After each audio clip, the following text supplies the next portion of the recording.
देखो, हमारे पास टॉपिक है एवोल्यूशन, ठीक है। ध्यान से हम पढ़ने की कोशिश करेंगे एवोल्यूशन।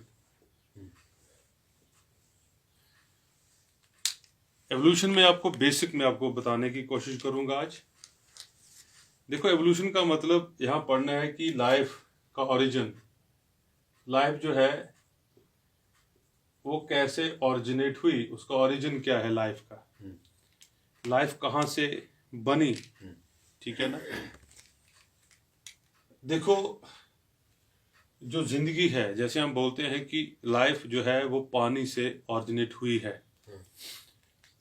पहला जो सेल है वो पानी में बना हुआ है और पानी से फिर जमीन की तरफ जो ऑर्गेनिजम्स हैं वो आए। मैं आपको एग्जांपल दूंगा, जैसे मछली पूरी पानी में है, मगर जो एम्फीबिया हैं वो आधे पानी में आधे जमीन पे, मतलब आधा लाइफ साइकिल जो एम्फीबिया का होता है वो पानी में गुजरता है एज लार्वा, और आधा जो लाइफ साइकिल होता है वो जमीन पे गुजरता है एज अडल्ट। तो हम कह सकते हैं कि फिर रेप्टाइल आए, लैंड पे रहते हैं, फिर हमारे पास बर्ड्स आए, लैंड पे रहते हैं, फिर मैमल्स आए, ठीक है। तो एवोल्यूशन कैसे हुई है लाइफ की? हमारी बॉडी में 70% पानी होता है, इसका मतलब है कि लाइफ ऑरिजिनेट हुई है वाटर से, ठीक है ना, पानी से। मगर यहाँ पे कंसेप्ट क्या है, यहाँ एवोल्यूशन में हमको पढ़ना है कि जिंदगी कहाँ से आई। जैसे कुछ मैं एलिमेंट्री आइडिया दूंगा। बाइबल जो है, बाइबल अकॉर्डिंग टू बाइबल, जो क्रिश्चियन लोगों की एक रिलीजियस बुक है, इसमें क्या लिखा गया है, ठीक है ना।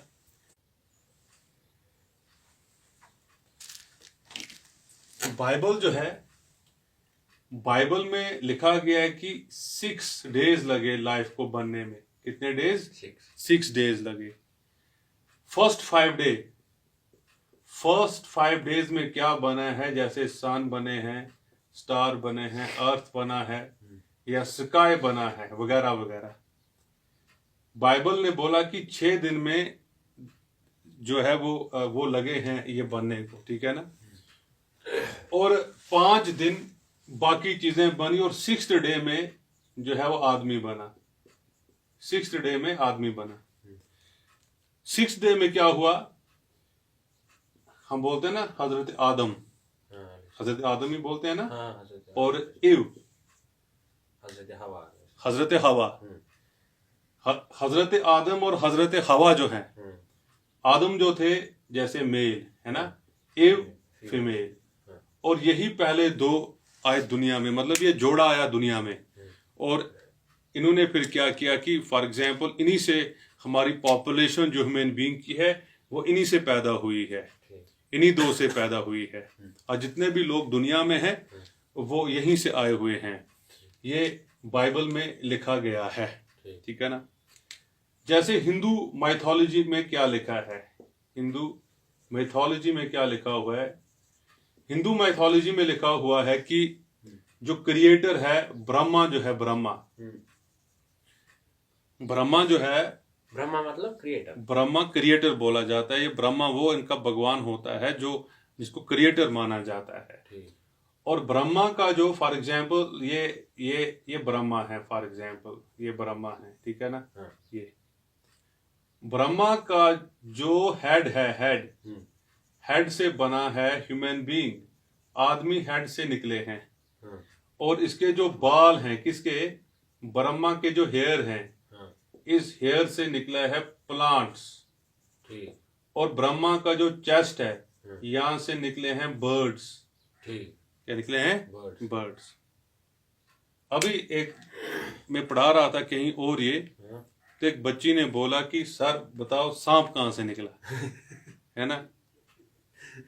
अब मैंने उसको बोला कि यहाँ उसका जिक्र नहीं किया गया है कि सांप कहां से निकला, मैं चेक करके बता दूंगा। मतलब ये जो 3 चीजों का जिक्र किया गया वही मैं आपको बता रहा हूँ। हेयर से प्लांट निकले, हेड से ह्यूमन निकला, और चेस्ट से बर्ड जो है वो निकले। ये इनका कहना है, ठीक है ना, हिंदू माइथोलॉजी का कहना है। और अकॉर्डिंग टू हिंदू माइथोलॉजी जो मनु था, मनु वो कौन है? और शारदा है, ये कौन है? मनु जो है ये मेल है अच्छा, और शारदा जो है ये फीमेल है। ठीक। जैसे हम बोलते हैं ना हजरत आदम और हजरत हवा पहले आए, ये बोलते हैं कि मनु और शारदा जो है वो पहले आए, ये जोड़ा पहले आया, इन्हीं ने रिप्रोडक्शन की और आज जो दुनिया है हम देख रहे हैं तो इन्होंने ही दुनिया की शुरुआत की, इन्होंने ही लोगों की शुरुआत की, ह्यूमन की शुरुआत की। ये कंसेप्ट बोल रहा है, ठीक है ना। हमारे पास कंसेप्ट और एक है कि बोला जाता है एक थ्योरी ऑफ एबायोजेनेसिस। एबायोजेनेसिस का मतलब होता है कि जो नॉन लिविंग होते हैं, नॉन लिविंग समझो इनऑर्गेनिक मैटर, इससे ऑर्गेनिक मैटर बनता है, इससे ऑर्गेनिक मैटर बनता है। मतलब क्या है इसका कि हमारे पास नॉन लिविंग से लिविंग बनते हैं, एबायोजेनेसिस उसी का नाम दिया जाता है, एबायोजेनेसिस उसी का नाम दिया जाता है। मैं आपको एग्जाम्पल दूंगा क्या कहा गया ये समझाने के लिए। वैन हॉलमोंट ने क्या बोला? वैन हॉलमोंट ने क्या बोला? वैन हॉलमोंट ने तो हद ही कर दी। ठीक। इसने बोला कि डर्टी शर्ट रख दो, डर्टी शर्ट रख दो, एक गंदी कमीज रख दो, गंदी कमीज के साथ साथ उसमें वीट रखो, वीट, गंदी कमीज और वीट रखो, कपबोर्ड में रख दो, अलमारी में रख दो, कमरे को डार्क रखो कुछ दिनों के लिए, और बाद में ये पैदा कर देंगे चूहे को। हाँ? चूहे को पैदा कर देंगे। कंसेप्ट क्या था सर? ये कहाँ हो सकता है? यही एक्चुअली ये हो नहीं सकता है, मगर उसने बोला कि डर्टी शर्ट और वीट। एक्चुअली क्या होता है कि मैं आपको एग्जांपल देकर समझाऊंगा। हम जब कहीं पे वीट रखते हैं और वहां पे आपको पता ही है कि चूहे वहां आ जाते हैं, गोडाउन है, गोडाउन में हमने चावल रखे या वीट रखे, चूहे वहां पे आ जाएंगे। तो इसका मतलब ये नहीं है कि वीट से या चावल से चूहे जो हैं वो बने, ऐसा मत है। फॉर एग्जाम्पल आपने चीनी कहीं पे फेंक दी कमरे में, वहां पे चींटियां आ जाएंगी। इसका मतलब ये नहीं है कि चीनी से चींटियां पैदा हुई, इसका मतलब ये नहीं है, ठीक है ना। तो ऐसे इसने बोला, मतलब कि ये इसी को सपोर्ट कर रहा है, इस थ्योरी को, एबायोजेनेसिस को। अब दूसरा और एक कंसेप्ट आया, दूसरे लोगों ने क्या कहा, ऐसे कहा, वो भी सुन के आपको थोड़ा सा हैरानी हो जाएगी। उन्होंने क्या बोला? बोला कि हमने एक जार लिया। क्या लिया? जार। और जार में लिया मीट, जार में हमने मीट के टुकड़े लिए, और कुछ देर के बाद, ये रोटन मीट है, रोटन मीट है, कुछ देर के बाद हमने देखा कि यहाँ पे जो फ्लाइज है ना वो पैदा हो गए, फ्लाइज पैदा हो गए। कहने का मतलब यह है कि बोला गया कि मीट से, रोटन मीट से फ्लाई पैदा हुए। मक्खियां कभी रोटन मीट से पैदा नहीं होती हैं। तो मक्खियां तो पैदा होती हैं जाइगोट से, मक्खियों में तो रिप्रोडक्शन होती है, सेक्सुअल रिप्रोडक्शन, उससे मक्खियां पैदा होती हैं, मीट से तो पैदा नहीं होंगी। मगर एबायोजेनेसिस जो थ्योरी है कि नॉन लिविंग से लिविंग बन रहा है, ये कंसेप्ट ये भी है कि बोला गया कि रोटन मीट जो है, खराब मीट जो है, उसके ऊपर मक्खियां, उससे मक्खियां निकलती हैं, रोटन मीट से मक्खियां निकलती हैं, ये बताया गया। एक्चुअली ये हमारे पास जो डेड एंड डिकम्पोजिंग बॉडी होती है, या जो डेड बॉडी होती है, पहले डेड बॉडी में कोई भी माइक्रोब्स नहीं है, फॉर एग्जांपल डिकम्पोजर नहीं है। अब जैसे ही एक बॉडी डेड हो जाती है तो तुरंत कुछ समय के बाद उसके ऊपर क्या आ जाते हैं? कीड़े, और कीड़े डेड बॉडी को खाने लगते हैं। इसका मतलब ये नहीं है कि डेड बॉडी से कीड़े पैदा हुए, कीड़े बाहर से आए डेड बॉडी को खाने के लिए, कीड़े रिप्रोडक्शन से पैदा हुए, ना कि डेड बॉडी ने कीड़ों को पैदा किया। ऐसे ये बोल रहे हैं। इसको जवाब दिया, दो एक्सपेरिमेंट ने इसको जवाब दिया, एक रेडी और एक स्प्लेंजेनी और एक पास्चर का एक्सपेरिमेंट, 3 एक्सपेरिमेंट है। देखो रेडी ने क्या किया, रेडी ने इसी को गलत ठहराने की कोशिश की कि जो मीट से फ्लाई नहीं बनेंगे, वो नजर नहीं रखते थे मीट को कंटिन्यू, कि वो रखते थे उसको बंद, फिर वहां पर देखते थे? नहीं, ये ओपन मीट था, ये ओपन रखा था जार में। मतलब उसको देखो ओपन जार में रखा, आज रखा रोटन मीट, और देखा यार 5 मिनट के बाद या 2 मिनट के बाद वहां पे फ्लाइज आ गए। इनको कंसेप्ट नहीं ना था कि अंडे हैं, अंडों से ये बोलते हैं कि फ्लाई यहीं से पैदा हुए, पहले नहीं थे, अब कैसे आ गए, है ना, कहां से आ गए। ये बोलते थे कि शायद इसी से पैदा हुए होंगे, मीट से ही। रेडी ने क्या एक्सपेरिमेंट किया? रेडी ने 3 जार लिए, रेडी ने 3 जार लिए। एक जार जो था रेडी ने उसको ऊपर रखा, पेपर से कवर कर दिया एक जार को। दूसरा जो जार था इसको इसने वायर गॉज रखा। क्या रखा? वायर गॉज मतलब? वायर गॉज होती है जाली। एक के ऊपर पेपर रखा, एक जार के ऊपर, एक के ऊपर गॉज रखा।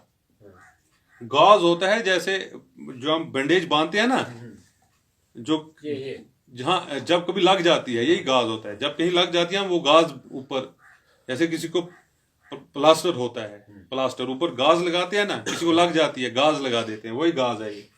और ये इसने ओपन रखा। क्या रखा? ओपन। और अंदर रखा, इसमें भी रोटन, इसमें भी मीट रखा, इसमें भी मीट रखा, और इसमें भी मीट रखा। और इसने देखा कि जो पेपर है, पेपर के ऊपर इसको फ्लाई मिले, पेपर के ऊपर फ्लाई मिले, अंदर नहीं, जार के अंदर नहीं।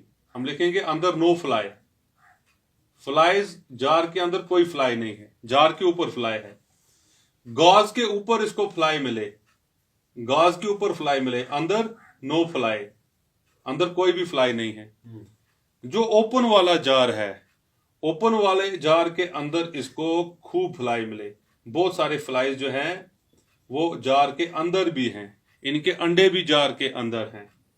इसका मतलब है कि इस रेडी के एक्सपेरिमेंट ने प्रूव किया कि जो ये बताया जा रहा है कि रोटन मीट से ये फ्लाई पैदा हुए, it is rotten meat, rotten meat से ये फ्लाइज पैदा हुए, जो बताया जा रहा है कि वो गलत है। फ्लाई जो होते हैं वो रोटन मीट से पैदा नहीं होते। अगर रोटन मीट से पैदा होते तो जिस जार को हमने पेपर से कवर किया था उसमें भी आपको फ्लाई दिखते, जिस जार को आपने गॉज से कवर किया था उस पे भी आपको फ्लाई मिलते, ठीक है ना। और जिस जार को आपने कवर नहीं किया था उसमें भी आपको फ्लाई मिलते। मगर जिनको हमने कवर किया है पेपर से या गॉज से, जिस जार को, उसके अंदर फ्लाई नहीं मिलेंगे। इसका मतलब है मीट तो है जार के अंदर मगर फ्लाई नहीं है। तो यहाँ पे प्रूव हो गया कि मीट से फ्लाई नहीं बन सकते हैं, ठीक है ना। अब यहाँ पे जो ओपन जार था यहाँ फ्लाई है, क्योंकि फ्लाई बाहर से आए। और यहाँ पे जैसे इन्होंने देखा कि यहाँ पे दिस मीट है तो ये यहीं पे पसंद करेंगे बैठना। जैसे फॉर एग्जाम्पल अंडे भी देंगे, अंडों से लार्वे निकलेंगे, लार्वे से और पॉपुलेशन बढ़ेगी। या तो मैं आपको एग्जाम्पल दूंगा, कभी एक समझो चीनी का दाना कहीं पे है, एक चींटी आती है, हजारों चींटियां आ जाती हैं, फौज आ जाती है उनकी। ऐसे ही एक मक्खी आई, सैकड़ों मक्खियां यहाँ पे आ जाती हैं, फिर वो पॉपुलेशन उनकी बढ़ती जाती है, क्योंकि यहाँ मीट है, मीट इनके लिए खाना है, इनके लिए रोटन मीट की स्मेल अट्रैक्शन है, ठीक है ना। और इससे ये प्रूव हो गया कि नहीं, मीट से फ्लाई नहीं बनते हैं, मतलब इनऑर्गेनिक से ऑर्गेनिक मैटर नहीं बनेगा। बात समझा रही है? अब पहले इसको कॉपी करो, मैं इसके बाद आपको बताऊंगा स्पलांजानी का एक्सपेरिमेंट और पास्चर का एक्सपेरिमेंट।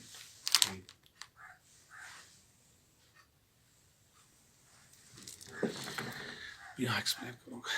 ये नया चैप्टर है? नया चैप्टर है। देखो ये एवोल्यूशन जो टॉपिक है, ये आप देख सकते हो कि बाइबल, अकॉर्डिंग टू बाइबल 6 दिन में जो संसार है वो बना हुआ है। पहले 5 दिन सारी चीज़ें बन गईं जो इम्पोर्टेंट चीज़ें हैं, जैसे सन, स्टार, अर्थ और स्काई। और जब छठा दिन आया तो तब ह्यूमन बीइंग जो है वो बना। और ह्यूमन बीइंग कैसे बना? आदम और इव जो हैं, ठीक है ना, इनसे बना। आदम जो है ये मेल है, इव जो है वो फीमेल है, इनसे बना। फिर उसके बाद हिंदू मिथोलॉजी बोल रही है कि ब्रह्मा जो है क्रिएटर, उनके सिर से आदमी निकले, उनके जो बाल हैं उनसे प्लांट निकले और उनकी चेस्ट से बर्ड्स निकले। तो उसका ये कंसेप्ट है। तो तीसरा कंसेप्ट है एबायोजेनेसिस, मतलब कि नॉन लिविंग से लिविंग बनते हैं, ये थ्योरी बता रही है। ठीक है जी। और जैसे वैन हॉलमॉट ने बोला है कि जो डर्टी शर्ट रखेंगे और वीट रखेंगे कुछ कपबोर्ड में कुछ दिनों के लिए, कमरे में अंधेरा करेंगे और उस डर्टी शर्ट और वीट से आपको माइस मिल जाएंगे। ऐसे ही मीट बोला गया कि जो रोटन मीट है, रोटन मीट से फ्लाइज बनते हैं, ये भी बोला गया। मगर रेडी ने एक्सपेरिमेंट किया, इसने प्रूव कर दिया कि रोटन मीट से कोई भी फ्लाई नहीं बनता है, जो मैंने अभी एक्सप्लेन किया।